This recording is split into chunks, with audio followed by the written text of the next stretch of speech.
اور ابھی قرآن کی بات کرتے ہیں. چلیے سورہ بقرہ میں اللہ تعالیٰ فرماتا ہے وہ وقت یاد کرو جب ابراہیم علیہ السلام نے بلند کی بیت اللہ کی دیواریں، جب وہ بنیادیں اٹھا رہے تھے اور جب ان کے بیٹے اسماعیل بھی ان کے ساتھ میں تھے، اور وہ ساتھ ساتھ یہ دعا بھی کر رہے تھے کہ اے میرے رب ہمارے جو یہ ایفرٹ کو تو قبول کر لے. صحیح بخاری کی ایک حدیث ہے 3366. سب سے پہلے اللہ تعالیٰ نے اپنی عبادت کے لیے کون سا گھر بنایا؟ آپ نے فرمایا بیت اللہ شریف مکے کے اندر ہے، اور اس کے بعد جب پوچھا گیا تو فرمایا جو ایلیا کے اندر ہے بیت المقدس مسجد اقصی، اور پھر پوچھا گیا کہ ان دونوں کے درمیان کتنا فاصلہ تھا تو فرمایا 40 سال کا.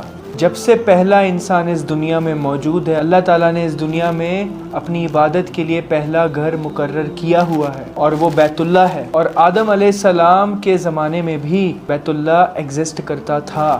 سورہ آل عمران 96 آیت میں بھی اللہ تعالیٰ نے فرمایا جو سب سے پہلا گھر مقرر کیا وہ بکہ شہر میں، مینس مکہ میں، کو بکہ بھی بولا جاتا ہے، وہ بیت اللہ ہے. تو اسی وجہ سے یہ جو آیت ہے سورہ بقرہ کی 127، اس میں اللہ تعالیٰ فرما رہا ہے کہ اس وقت کو یاد کرو کہ جب ابراہیم علیہ السلام بیت اللہ کی دیواروں کو بلند کر رہے تھے اور ان کے ساتھ ان کے بیٹے اسماعیل علیہ السلام بھی تھے، اور ساتھ ساتھ وہ یہ دعا بھی کر رہے تھے ربنا تقبل منا، اے اللہ ہماری طرف سے اسے قبول کر لے. تو یہ انبیاء کرام کا ایک سنت طریقہ ہے کہ جب بھی آپ کو کوئی بھی کام کرنا ہے تو آپ کو اپنے رب کو بیچ میں شامل کرنا ہے، دعا کرنی ہے اپنے رب سے. کوئی بھی کام کرتے ٹائم جیسے ابھی ہم انشاءاللہ بولتے ہیں، کوئی بھی ہمارا کام ہونا ہوتا ہے تو ہم انشاءاللہ بولتے ہیں، اسی طرح سے ہمیں اپنے رب کو شامل کرنا ہے، دعا کرنی ہے اپنے رب سے. اور ابھی اسی آیت کے بعد ایک اور آیت ہے، وہ ایک طرح سے دعا ہے، مجھے پروناؤنس کرنی نہیں آتی ہے بٹ اس کا ترجمہ میں بتاتا ہوں. اے رب ہمارے بنا لے ہمیں اپنا تابع فرمان اور ہماری اولاد کو بھی،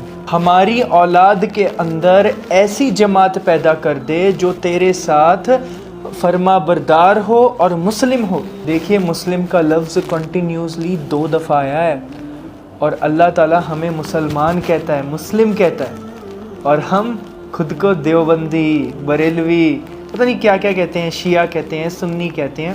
میں تو اپنے آپ کو مسلم کہتا ہوں الحمدللہ.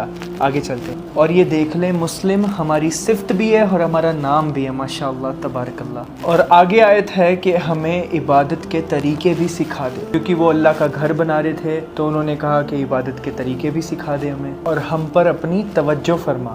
دیکھیے ابراہیم علیہ السلام اپنے رب سے کس طرح سے دعا کر رہے ہیں ماشاءاللہ. دیکھیے اللہ تعالیٰ کا نام ہے التواب، اور مخلوق بھی تواب ہے، کیونکہ جب ہم انسان اللہ تعالیٰ کی طرف رجوع لاتے ہیں تو اللہ تعالیٰ بھی ہماری طرف رجوع لاتے ہیں ماشاءاللہ. بخاری اور مسلم ایک حدیث ہے 6960، اللہ تعالیٰ کو اپنے گنہگار بندے کی توبہ پہ اتنی زیادہ خوشی ہوتی ہے. اس کو ہمارے نبی کریم صلی اللہ علیہ وسلم نے ایک مثال سے بیان کیا.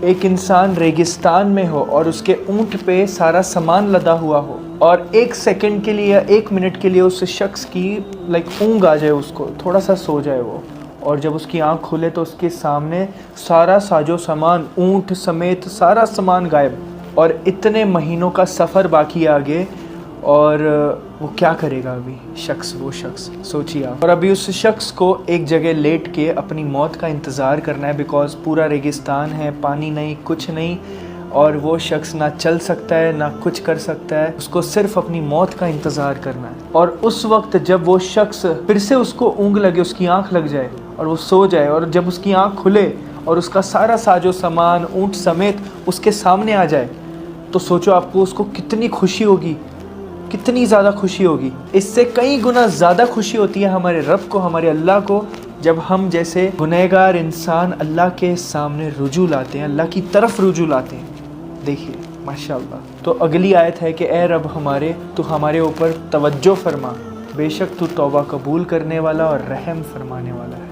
آئی ہوپ آپ کو ویڈیو اچھی لگی ہوگی. اچھی لگی ہے ضرور بتائیے گا کمنٹ سیکشن میں، اور دعا کیجئے میرے لیے، اور میں آپ سب کے لیے ایسی اچھی اور ویڈیوز لے کے آتے رہوں گا. اگر آپ کو اچھی لگی ہے تو ضرور بتانا، فیڈ بیک ضرور دینا. ملتے ہیں اگلے ویڈیو میں. جزاک اللہ خیر. السلام علیکم.